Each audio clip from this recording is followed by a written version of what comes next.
உங்கள் உடலில் இருக்கும் கோடிக்கணக்கான நரம்புகள் ஒரே ஒரு பாதையிலிருந்து தொடங்கி இருக்கலாம் என்று சொன்னால் நம்புவீர்களா? அந்த செல்களை உருவாக்கும் முதல் சக்தி எங்கிருந்து வந்தது? சில சித்தர் மரபுகள் இந்த முதல் நரம்பு பாதையை சுழுமுனை நாடியுடன் தொடர்பு படுத்துகின்றனர். உண்மையில் மனித நரம்பு மண்டலத்தை உருவாக்குவது என்ன? மனித நரம்பு மண்டலம் வெறும் உயிரியல் அமைப்பா? அல்லது அதற்கு பின்னால் இன்னும் ஆழமான ஒரு ரகசியம் இருக்கிறதா? வெல்கம் டு செங்கோட்டு வேலன் கருணை வித் அனு. மூளை ஆராய்ந்து அறிந்திட மிகவும் கடினம்னு சொல்றாங்க. அதுக்கு காரணம் அது உயிர் வசித்திடும் இல்லமாக அமைகிறது. இயக்கத்தோட மூலாதாரமே நம்மளோட மூளைதான். சிக்கல் நிறைந்த நரம்பிழைகளால் உருவான மூளை பல்வேறு அணுக்களை உற்பத்தி செய்கிறது. ஆற்றல் பரிமாற்றங்களை நரம்பிழைகள் மூலம் நடைபெறுகிறது. நம்ம போன சாப்டர்ல பார்த்தது போல தாயின் தந்தையின் இந்த விடுதலையான இந்த ஆன்ம துகள்கள் ஒன்றோடு ஒன்று உராயிறப்பதான் இதில் உள்ள ஆற்றல்கள் வெளிவருது. அப்படி உராயிறப்ப முதல்ல வந்தது இந்த ஆசிடிக் டாக்ஸிக் வேஸ்ட், அதாவது அமில கழிவுகள். இந்த அமில கழிவுகள் தான் பிறகு நம்மளோட கண்களுக்கு பின்னாடி உள்ள அந்த மெம்பரைன்ஸ் சவ்வு படலத்தை உருவாக்குது. அந்த சவ்வு படலத்தை உருவாக்குறப்ப அதுல இருந்து வந்த அந்த சிதறல்கள், அதாவது அந்த கழிவுல வந்த அந்த சிதறல்கள் தான் பிறகு நரம்பு இலைகளாக உருமாறுது. அமில கழிவுகள் மூலியமா வெளியாகும் இந்த நரம்புல இந்த 4 வகை கனிமங்களும் கொண்டுள்ளதுன்னு சொல்லியிருக்காங்க. அமில கழிவோட சிதறல்கள்ல முதலா உருவாகிற நரம்பு என்னன்னா அதுதான் சுழுமுனை நாடி. முதன்மை உறுப்பான விழிகளின் அடித்தளம் அமைக்கப்படும் போதே இந்த சுழுமுனை நாடியானது உருவாக்கப்படுதாம். இந்த முதலில் வெளிப்படும் நஞ்சானது இரண்டு புறமும் வழிந்து சென்று 2 விழிகளில விழிகளுக்கு பின்னால கழிவுகள் சவ்வு படலமாய் உருமாற நேரத்துலதான் இந்த சிதறுகள் யாவும் நரம்பு இழைகளாக உருமாறுதான். இந்த நரம்பு எனப்படும் பகுதி ஒவ்வொரு கனிம வள ஆற்றலின் அமில கழிவுகளால உருவாக்கப்படுகின்றதாம். பாதரச கழிவுகளால் வெளித்தோன்றும் அமிலம் சுழுமுனை நாடி எனப்படும் முதன்மை நரம்பிலையை உருவாக்குது. அதே போல இந்த வெளியாகும் இந்த அமில கழிவுகள் சிதறல்கள் தரம் பிரிக்கப்படுகிறதாம். முதல்ல அந்த உராய்தல்ல வெளிவரும் அந்த அமில கழிவுகள் 2 விழிகளோட இந்த திரைப்படலத்தை உருவாக்குது அல்லவா? அதுல எப்படி உருவாக்குதுன்னு சொல்லியிருக்காங்க இன்னும் கொஞ்சம் டீட்டெயிலா. எப்படின்னா இந்த 2 ஆன்ம துகள்களும் ஒன்றோடு ஒன்று உராயிறப்ப இரண்டு பகுதியிலும் அந்த கழிவுகள் வடிந்தோடி இந்த 2 விழிகள் பின்னாடி உள்ள அந்த மெம்பரைன்ஸ் உருவாக்குது. இந்த நார்த் சைட் சொல்றப்ப இந்த வடக்கு திசையா போற அந்த அமிலம் பாதரச தன்மையை கொண்டது, திடமான ஒரு அமில கழிவு. சோ அது மெதுவாக தான் வடக்கு திசை சொல்லப்பட இந்த வலது கண்களுக்கு பின்னாடி போய் இந்த மெம்பரைன்ஸ் உருவாக்குது.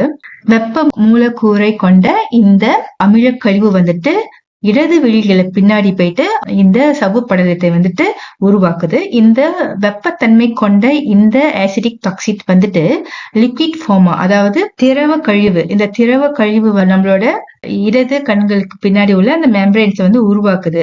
சோ இது திரவமா இருக்குனால, அது ஹீட் தன்மை கொண்டதுனால இது இடது விழிதான் முதல்ல உருவாகுமா. ஏன்னா அதோட அந்த டாக்ஸிக் ஆசிட் திரவ பொருள். சோ அது இன்னும் வேகமா போய் அதோட அந்த மெம்பரைன்ஸ் கிரியேட் பண்ணும். சோ இது லிக்விட் ஃபார்மா இருக்கிறதுனால முதல்ல இந்த லெஃப்ட் ஐ உருவாகுது.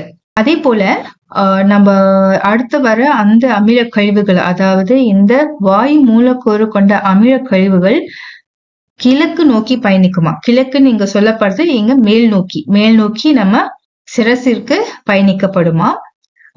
இங்க சிரசுக்கு போற இந்த அமில கழிவுகள் தான் நரம்பு இலைகளை மூளையில உருவாக்குது. இறுதியா இந்த கீழ் நோக்கி பயணிக்கும் இந்த அமில கழிவுகள் உடலோட முழு வடிவத்தையும் உருவாக்குதான். இதுல இன்னொன்னு குறிப்பிட்டிருக்காங்க, எப்படி இந்த ஆற்றல்கள் அற்ற வெட்ட வெளியில காந்த அலைகள் உருவாக்கி இயக்கத்தை ஏற்படுத்துச்சோ அதே போலதான் தலைமை சுரம்பி எனும் வெட்ட வெளியில உருவானதுதான் இந்த உறுப்பு. அனைத்து அணுக்களோட உற்பத்தியும் உருவாகிறதும் அந்த இடத்துலதான், அதுதான் மையம்னு சொல்றாங்க. இயக்கத்தோட மையமே வந்துட்டு நம்மளோட தலைமை சுரபி. இந்த வாயு கழிவுகள் வந்துட்டு ஒவ்வொரு படிநிலையிலும் வந்துட்டு அந்த வாயு கழிவுகள் வந்து உருவாகுமா. மாறுபட்ட கழிவுகள் கூட வாயு கழிவுகள் வந்துட்டு இருக்குமா. அடுத்து நம்ம எப்படி இந்த நரம்பிழைகள் வந்துட்டு உருவானதுன்னு பேசியிருக்காங்க. அதை நம்ம பார்க்க போறோம். இந்த ஆசிடிக் டாக்ஸிட் இருக்குல்ல, இந்த அமில கழிவுகள், வாயு மூலக்கூறு கொண்ட இந்த அமில கழிவுகள் சிரசின் மேல் நோக்கி, அதாவது கிழக்கு பகுதியை நோக்கி போகுதல்லவா. இது வந்துட்டு எப்படி இந்த சிரசுல இந்த நரம்புகள், இந்த வாயு மூலக்கூறு கொண்ட இந்த அமில கழிவுகள் எப்படி நரம்பு இலைகளாக உருவாக்குற ப்ராசஸ் பத்தி தான் நம்ம பார்க்க போறோம். வாயு மூலக்கூறுக்கு வந்துட்டு ஒரு சிறப்பு தன்மை இருக்காம். அதுக்கு வந்து அடர்த்தன்மை இருந்தாலும் அதுக்குள்ள உள்ள மூலக்கூறுகள் வந்துட்டு குமிழிகள் போல இருக்குமா, அதாவது பபிள்ஸ் மாரி உள்ளுக்கு இருக்கும். அது ஏன் அப்படி இருக்குன்னா, அது அந்த அலைகள், அதாவது இந்த வெப்பம் மற்றும் காந்த அலைகள் வந்துட்டு ஒன்றா சேர்றப்பதான் வந்து இயக்கம் வந்து உருவாக்கும். அந்த இயக்கம் உருவாக்குறப்பதான் மின்காந்த அலைகள் வந்துட்டு பயணிக்குமா. அப்ப அந்த பயணத்திற்கு உதவுறதுக்காக, அதை ஸ்மூத்தா அதை பயணம் செய்யறதுக்காக தான் இந்த வாயு மூலக்கூறுகள் வந்துட்டு சிரசை நோக்கி போகுது. அந்த வாயு மூலக்கூறுக்குள்ள வந்து இந்த பபிள்ஸ் இருக்கு. சோ அப்ப இந்த மின்காந்த அலைகள் உள்ள போடுறப்ப என்ன நடக்கும்னா, இந்த வாயு மூலக்கூறு கொண்ட இந்த அமில கழிவுக்குள்ள போடுறப்ப என்ன நடக்கும்னா, இந்த பபிள்ஸ்களை வந்துட்டு பர்ஸ்ட் பண்ணுமா, வெடிக்குமா. வெடித்து நரம்பு இலைகளாக சிதறி வெளியே வருமா. இது வந்து நரம்பு இலைகளாக இந்த சிதறல்கள் வெடித்து வருது. இந்த சிதறல்கள் இருக்கு அல்லவா, இதெல்லாம் பிறகு இந்த நரம்பு இலைகளாக மாறி இந்த வேவ்க்கு, அதாவது எலக்ட்ரோ மேக்னெட்டிக் வேவ் பயணிக்கிறதுக்கு வந்துட்டு வழி கொடுக்குது. இந்த வழி கொடுக்கறப்பதான் இந்த பபிள்ஸ் எல்லாம் வெடித்து நரம்பு இலைகளாக உருவாகுது. அப்படிதான் இந்த நரம்பு இலைகள் வந்துட்டு உருவானது. நம்மளோட சுழுமுனை நாடி, முதல்ல உருவான இந்த சுழுமுனை நாடி இருக்கு அல்லவா, இந்த நாடி தான் வந்துட்டு இந்த அமில கழிவுகளால உருவான இந்த வாயு மூலக்கூறுகளை வந்து ஒன்று இணைத்து மின்காந்த அலைகளின் இயக்கத்திற்காக, அதோட பயணத்திற்காக வந்துட்டு அதை உருவாக்குது. ஒவ்வொரு ஆற்றல் வெளிப்படும் தருணத்துல வந்துட்டு நரம்பு இலைகள் உள்ளதா அது பயணிக்க தொடங்குமா. அணுக்கள் வந்துட்டு சில பெருகிற நிலையில வந்துட்டு அந்த உராய்தல் வந்து கூடிக்கிட்டே போறப்ப வந்து அணுக்கள் வந்து பெருகும். அப்ப வந்து என்ன ஆகும்னா, அந்த வாயுத்தன்மை கொண்ட இந்த கழிவுகளும் வந்துட்டு பெருகுமா. பிறகு இந்த வாயுத்தன்மை கொண்ட கழிவுகள் வந்துட்டு சுழுமுனை நாடுல தான் வந்துட்டு போய் சேருமா.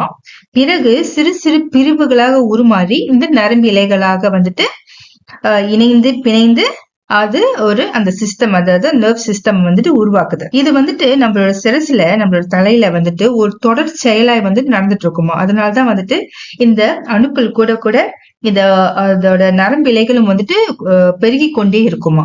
இன்னொரு விஷயம் நம்ம புரிஞ்சுக்கணும், என்ன புரிஞ்சுக்கணும்னா, இந்த உடம்புல வந்துட்டு குருதின்னு சொல்லப்படுற பிளட் உருவாகிற வரைக்கும் இந்த மின்காந்த அலைகள் தான் நம்மளுக்குள்ள வந்துட்டு ஒரு தூய எரிபொருளாய் சென்று உருவாகுமா. அதுதான் வந்துட்டு நமக்குள்ள எரிபொருளாய் இருந்து ஆற்றல்களை வந்து பரிமாற உதவுகிறதா. அதே போல இந்த மேற்கு நோக்கி பயணிக்கும் அமில கழிவுகள் தான் ஒன்றிணைந்து குருதியினை உருவாக்குதா. அதாவது உடம்போட கீழ்பகுதியை நோக்கி செல்லும் இந்த அமில கழிவுகள் தான் பிளட்டை வந்து உருவாக்குது.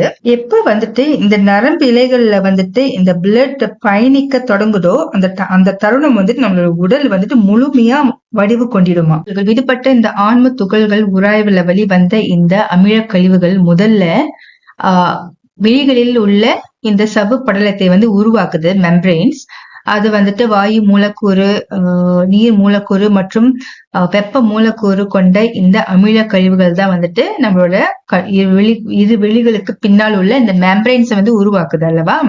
இந்த மெம்பரைன்ஸ் உருவாக்குற தருணத்துலதான் வந்துட்டு வெளிவந்த அந்த சிதறல்கள், அமில கழிவோட அந்த சிதறல்கள் ஒரு நரம்பை உருவாக்குது. அந்த நரம்பு தான் சுழுமுனை நாடி. இதுதான் வந்துட்டு முதல் நாடின்னு சொல்றாங்க. இந்த நாடி வந்த பிறகு மற்ற நரம்பு இலைகள் வந்து உருவாகுது. குறிப்பா இந்த வாயு மூலக்கூறு கொண்ட இந்த அமில கழிவுகள் வந்து சிரசின் மேல் நோக்கி சென்று நம்ம பார்த்தோம் அல்லவா, அது பபிள்ஸா மாறி அந்த பபிள்ஸ் மூலியமா அந்த மின்காந்த அலைகள் வந்துட்டு பயணிக்கும் தருணத்துல வந்துட்டு நரம்பு இலைகளாக உருவாகுது. இப்ப இந்த அமில கழிவுகள் வந்துட்டு முதல்ல வந்த அமில கழிவுகள் வந்து விழிகளுக்கு பின்னால் சவப்படலத்தை உருவாக்குது. இரண்டாவது இந்த சுழுமுனை நாடி மற்றும் பிற நரம்பு இலைகளை உருவாக்குது. மூன்றாவது அது என்ன செய்யுதுன்னா, இதே இந்த அமில கழிவுகள் தான் பிறகு இந்த கீழ் நோக்கி செல்ற இந்த அமில கழிவுகள் வந்துட்டு நம்மளோட குருதியை உருமாறுதான். இந்த அமில கழிவுகள் கண்களுக்கு பின்னாடி மெம்பரேன்ஸ், பிறகு சுழுமுனை நாடி, பிறகு அதோட நம்ம உடம்புல உருவாகிற குருதியும் அதுல இருந்துதான் வெளிவந்தது. அதே போல இதுல இன்னொன்னு குறிப்பிட்டிருக்காங்க, இந்த நரம்பிழைகளில் 3 முக்கிய பிரிவுகள் உள்ளது. ஒன்று வந்துட்டு இந்த மின் அலைகள் பயணிக்க உதவுவது, மற்றொன்று காந்த அலைகள் பயணிக்க உதவுவது, மூன்றாவது இந்த பிளட்ஸ் அதாவது குருதி பயணிக்க உதவும் இந்த நரம்பிழைகள். அதே போல வாயு நாடி, கப நாடி, பித்த நாடின்னு இந்த 3 நாடிகள் ஜீவ நாடியாய் உருமாவது எப்படி, அதோட ஆற்றல் பெருக்கம் எப்படி நடக்குது, இத பத்தி அடுத்த சாப்டர்ல பேசியிருக்காங்க.